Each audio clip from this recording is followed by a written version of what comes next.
मैं प्रोफेसर आनंद प्रकाश त्रिपाठी रत्नेश। व्याख्यान का विषय है सांख्य दर्शन में बंधन और मोक्ष। बंधन नाम से ही स्पष्ट है, बंधना, और मोक्ष का मतलब है बंधन से मुक्त होना। और बंधन जो है ये माना जाता है कि मूलतः शरीर और आत्मा के संयोग को बंधन कहते हैं। सांख्य दार्शनिक इसे प्रकृति और पुरुष का जब संयोग होता है तो उसे बंधन माना है, और प्रकृति और पुरुष का जब वियोग होता है तो उसे मोक्ष माना है। और सांख्य दर्शन में बंधन के स्वरूप को स्पष्ट करते हुए कहा गया है कि दुःखत्रया विघाता जिज्ञासा तदपघात के हेतु दृष्टे सा पार्था चेद न एकांततो अत्यंतो अभावात्। तीन दुखों की पीड़ा सबको होती है, और उस पीड़ा के दूर करने के कारण की भी जिज्ञासा होती है, और उसमें जो निवारण का जो प्रत्यक्ष कारण है वो निरर्थक इसलिए है कि उस प्रत्यक्ष कारण से न ही एकांतिक निवृत्ति होती है, यानी कि ये अवश्य इसकी निवृत्ति होगी, इसकी कोई गारंटी नहीं होती, और सदा सदा के लिए इसकी निवृत्ति होगी, इसकी भी कोई गारंटी प्रत्यक्ष कारण से नहीं होती है।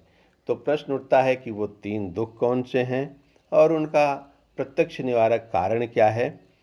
इस पर प्रकाश डालते हैं तो सबसे पहले त्रिविध दुख की जो बात की गई है सांख्य दर्शन में, वो आध्यात्मिक दुख, आदि भौतिक दुख, आदि दैविक दुख माना गया है। आध्यात्मिक दुख का मतलब है कि वैसे तो अंदर से जो दुख होता है, अंदर से दुख तो प्रायः वात, पित्त, कफ के असंतुलन से होता है।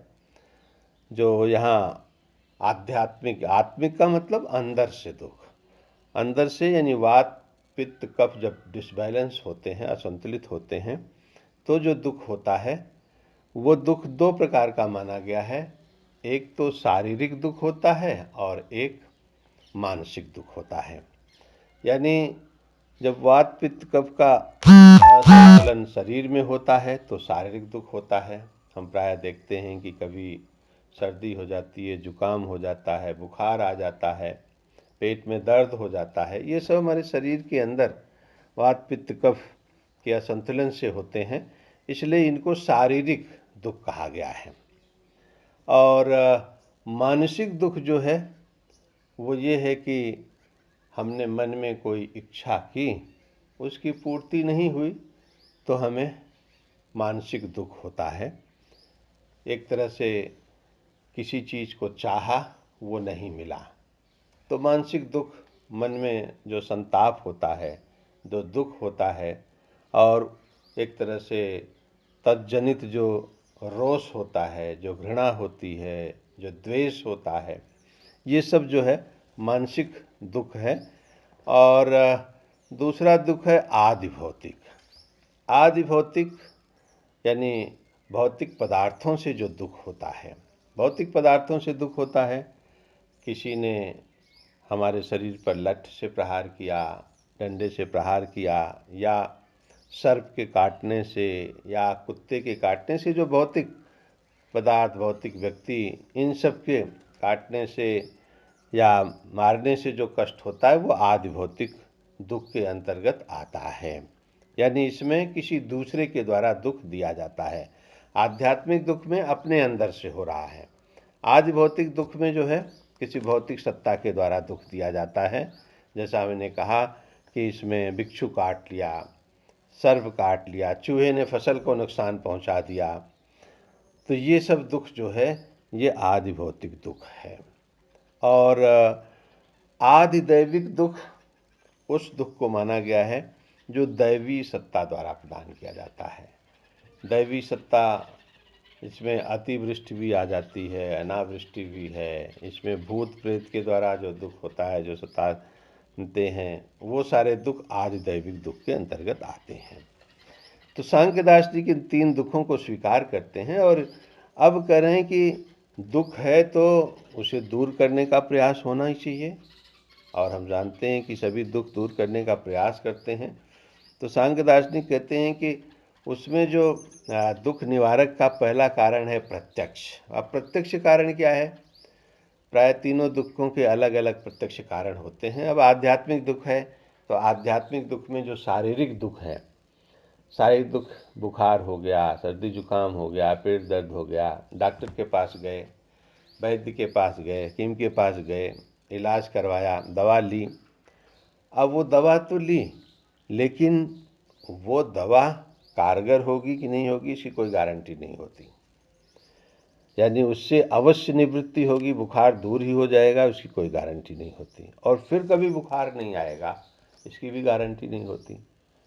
तो नीम हकीम, यानी हकीम से, वैद्य से, डॉक्टर से जो इलाज करवाते हैं, कोई गारंटी नहीं है कि उससे बुखार दूर हो जाएगा और फिर कभी बुखार नहीं आएगा।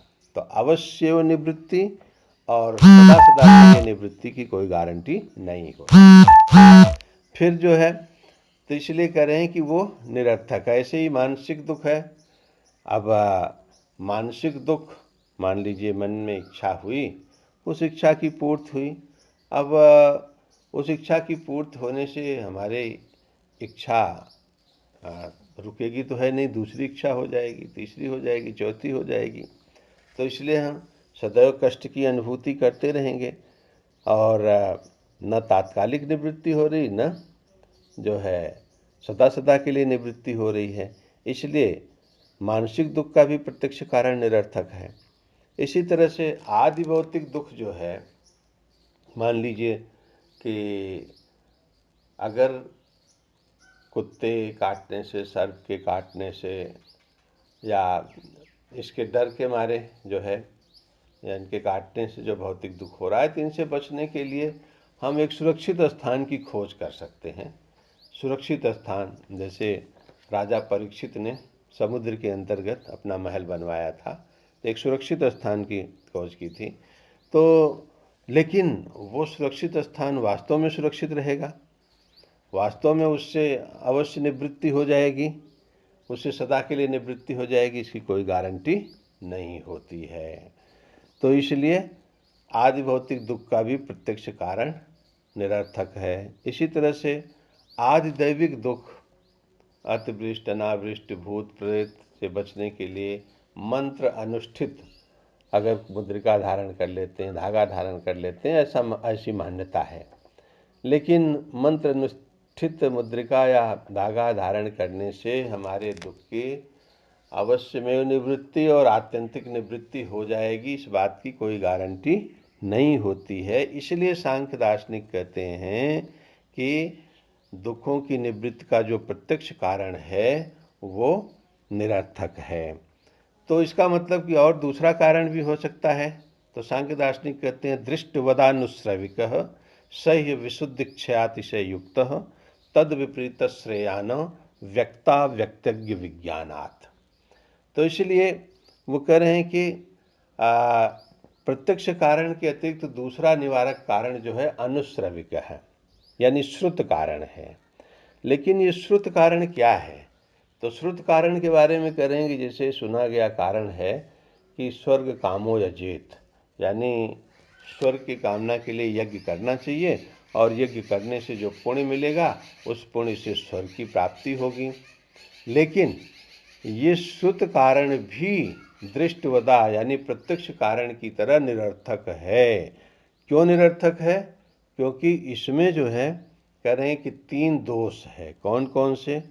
एक तो अविशुद्धि का दोष है, यानी अपवित्रता का दोष, दूसरा क्षय का दोष, और तीसरा है अतिशय युक्त, यानी इससे श्रेष्ठ साधन का होने का दोष। तो ये 3 दोष है। जैसे स्वर्ग कामना से यज्ञ करेंगे तो यज्ञ में बलि देंगे, तो इसलिए वो अपवित्र हो गया, तो अपवित्र का दोष इसमें है। और जब हम यज्ञ करके स्वर्ग प्राप्त करते हैं तो स्वर्ग में पुण्य कर्म जब क्षीण हो जाता है, पुण्य क्षीणे मृत्युलोके विशन्ति, पुण्य क्षीण हो गया तो फिर मृत्युलोक में आना पड़ता है, यानी उसका क्षय हो गया।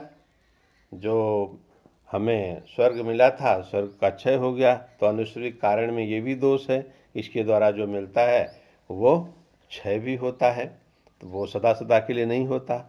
और अतिशय युक्त यानी इससे भी श्रेष्ठ साधन है, अनुश्रविक से श्रेष्ठ साधन है। तो बात वही है कि अगर सामने बादाम की डली हो तो मूंगफली की डली कौन खाएगा, यानी मूंगफली की डली से श्रेष्ठ बादाम की डली है तो लोग बादाम की डली प्राप्त करने का प्रयास करेंगे। तो वैसे ही आप कह सकते हैं कि ये अनुश्रविक कारण से भी श्रेष्ठ कारण है। तो इन कमियों के कारण शुद्ध कारण भी ठीक नहीं है, उचित नहीं है, वो भी प्रत्यक्ष कारण की तरह निरर्थक है दुखों की निवृत्ति के लिए। तो इससे जो श्रेष्ठ साधन है दुखों की निवृत्ति का वो है व्यक्ताव्यक्त विज्ञानात्, यानी व्यक्त अव्यक्त और ज्ञ के ज्ञान से जो है इन दुखों की निवृत्ति होती है। तो मूलतः बंधन के जटिल है, त्रिविध दुखों की स्थिति भयानक है और इन दुखों की निवृत्ति प्रत्यक्ष कारण से और शुद्ध कारण से संभव नहीं होती, क्योंकि ये जो है कहते हैं कि जिससे जो उत्पन्न होता है उसके प्रतिपक्ष से उसका निराकरण होता है। अब जैसे बंधन हो रहा है तो बंधन का कारण क्या है, तो मूलतः जो है सांख्य दार्शनिक कहते हैं कि धर्मेण गमनम ऊर्ध्वम गमनम अधस्तात् भवत अधर्मेण ज्ञानेन चापवर्गो तद विपृश्यते बंधः। कह रहे हैं कि धर्म से तो ऊर्ध्वगमन हो सकता है और अधर्म से अधोगमन हो सकता है, और ज्ञान से अपवर्ग होता है, उसके विपरीत यानी अज्ञान से बंधन होता है। तो इसका मतलब है कि बंधन अज्ञान से हो रहा है और उस अज्ञान के कारण ही प्रकृति पुरुष का संयोग हो रहा है, और जब ये अज्ञानता नष्ट होगी तो मोक्ष होगा, अन्यथा अज्ञान में बंधन की स्थिति होती है। अज्ञान के कारण बंधन होता है, तद विपृश्यते बंधः। Ignorance is the cause of bondage, ignorance is the cause of bondage. अज्ञानता बंधन का कारण है, और बंधन सांख्य दर्शन में 3 प्रकार का माना गया है। एक तो प्राकृतिक बंधन, दूसरा वैकारिक बंधन, तीसरा दाक्षिणिक बंधन। प्राकृतिक बंधन जब हम प्रकृति को ही आत्मा मान करके उसकी उपासना करते हैं तो ये प्राकृतिक बंधन होता है। और वैकारिक बंधन उस बंधन को कहते हैं जब प्रकृति के विकार, चाहे वो महत हो, अहंकार हो या तन्मात्र महाभूत हो, तो प्रकृति के विकारों को आत्मा मान करके अगर उसकी उपासना करते हैं, ध्यान करते हैं, तो वो वैकारिक बंधन कहलाता है। और दाक्षिणिक बंधन जो है, यानी जब हम स्वर्ग को लक्ष्य करके कोई क्रिया करते हैं, यज्ञ आदि की क्रिया करते हैं, तो वो दाक्षिणिक बंधन होता है। तो इस तरह से ये 3 प्रकार के बंधन माने गए हैं, प्राकृतिक, वैकारिक और दाक्षिणिक। अब जब बंधन है तो मोक्ष भी है, उसका प्रतिपक्ष मोक्ष भी है। मोक्ष यानी मुक्ति, मुक्ति यानी मुच प्लस तिन प्रत्यय, जो छूटने अर्थ में है। तो सांख्य दर्शन में मोक्ष क्या है, मोक्ष का स्वरूप क्या है, तो सांख्य दार्शनिक जो है ये मानते हैं कि मोक्ष में कुछ छूटता है, कुछ मिलता नहीं है, कुछ प्राप्ति नहीं होती है, बल्कि छूटता। क्या छूटता है? दुख छूटते हैं, दुखों की निवृत्ति होती है। ये जो त्रिविध दुख की बात कही गई, इन 3 दुखों की निवृत्ति मोक्ष में होती है, कुछ प्राप्ति नहीं होती है। जो लोग कहते हैं कि मोक्ष आनंद की अवस्था है, तो सांख्य दार्शनिक कहते हैं कि मोक्ष आनंद की अवस्था कैसे होगा? आनंद तो सतोगुण का परिणाम है, और सतोगुण जो है वो प्रकृति का गुण है। प्रकृति यानी बंधन कारी है, तो इसलिए प्रकृति का जो गुण है सतोगुण, और उसका जो स्वरूप आनंदप्रद होना है, अगर हम मोक्ष में वो स्वरूप मानेंगे तो इसका मतलब मोक्ष सतोगुण से युक्त हुआ, और सतोगुण से युक्त होने का मतलब प्रकृति से युक्त होना, और प्रकृति से युक्त होने का मतलब तो बंधन होना है। मोक्ष कहाँ से होगा? इसलिए बंधन में न कोई सुख की प्राप्ति होती, न कोई आनंद की प्राप्ति होती, न कोई परमानंद की प्राप्ति होती है। मोक्ष में केवल दुखों की निवृत्ति होती है, त्रिविध दुख छूटते हैं। और वो जो है ज्ञान से होता है। ज्ञानेन चापर को, वो ज्ञान से होता है। और ज्ञान क्या है? तो व्यक्ता व्यक्तज्ञ विज्ञानात्। व्यक्त यानी व्यक्त प्रकृति, अगर महज से लेकर के महाभूत तक। अव्यक्त यानी मूल प्रकृति, और ज्ञ यानी पुरुष। इनका पूरी तरह से जब ज्ञान हो जाता है, जब पुरुष ये जान लेता है कि ये प्रकृति मेरे लिए निरर्थक है, प्रकृति से मेरा कोई मतलब नहीं है, प्रकृति तो मुझे बांधने का काम करती है, तो पुरुष जो है उसी तरह से उससे अलग हो जाता है जिस तरह से नर्तकी जो है दर्शकों को अपना नृत्य दिखाकर उन्हें संतुष्ट कर अपने नृत्य से विरत होती है। वैसे ही प्रकृति अपने भिन्न भिन्न रूप पुरुष को दिखा करके सृष्टिकार से विरत होती है, और यही उसका विरत होना ही मोक्ष है। रंगस्य दर्शित्वा निवर्तते नर्तकी यथा नृत्यात्, पुरुषस्य तथा आत्मानं प्रकाश्य विनिर्तते प्रकृति ही। यानी पुरुष के को प्रकाशित करके नर्तकी यानी प्रकृति जो है अपने नृत्य से अलग हो जाती है, अपनी क्रिया से अलग हो जाती है। तो ये एक तरह से प्रकृति अपने सातों रूपों में बंधन का काम करती है। प्रकृति सातों रूपों में बंधन का काम करती है, चाहे वो अज्ञान हो, चाहे वो धर्म अधर्म हो, राग विराग हो, ऐश्वर्य अनैश्वर्य हो। केवल ज्ञान से मुक्त होती है, मोक्ष होता है। रूपई सप्तभी एवं बध्यमाना प्रकृति। प्रकृति जो है अपने सात रूपों में तो बांधने का काम करती है, केवल ज्ञान से मोक्ष होता है। तो इसलिए मोक्ष का कारण जो है वो ज्ञान है, और अज्ञान बंधन का कारण है। तो knowledge is the cause of liberation. ज्ञान मोक्ष का कारण है, तो ज्ञान से मोक्ष होता है, ऐसा सांख्य दार्शनिक मानते हैं। अब ये मोक्ष जो है, सांख्य दर्शन कहता है कि दो प्रकार का है मोक्ष। एक तो जीवन मुक्ति है और दूसरा विदेह मुक्ति है। जीवन मुक्ति का मतलब जीवन रहते, जीवन काल में मोक्ष हो जाना, यानी जीवन काल में मोक्ष हो जाना, संसार में रहते हुए संसार की बुराइयों से अपने को अलग कर लेना, ये है जीवन मुक्ति।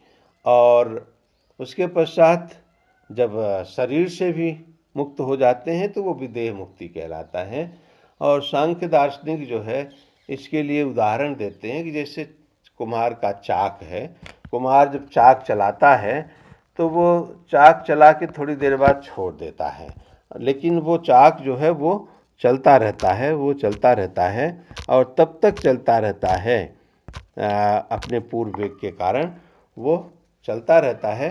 तो उसी तरह से जीवन मुक्त होने के कारण, यानी कर्मों का जो पूर्व वेग है उसके कारण ये शरीर चलता रहता है, और ये तब तक चलता रहता है जब तक कि विदेह मुक्ति यानी शरीर से मुक्ति नहीं हो जाती है।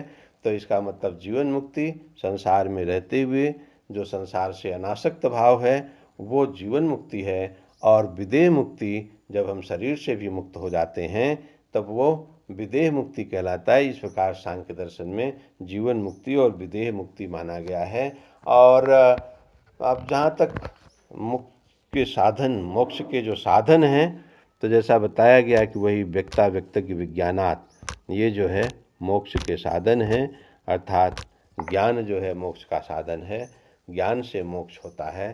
तो इस तरह से हम ये देखते हैं सांख्य दर्शन में बंधन और मोक्ष का स्वरूप जो है वो स्पष्ट होता है।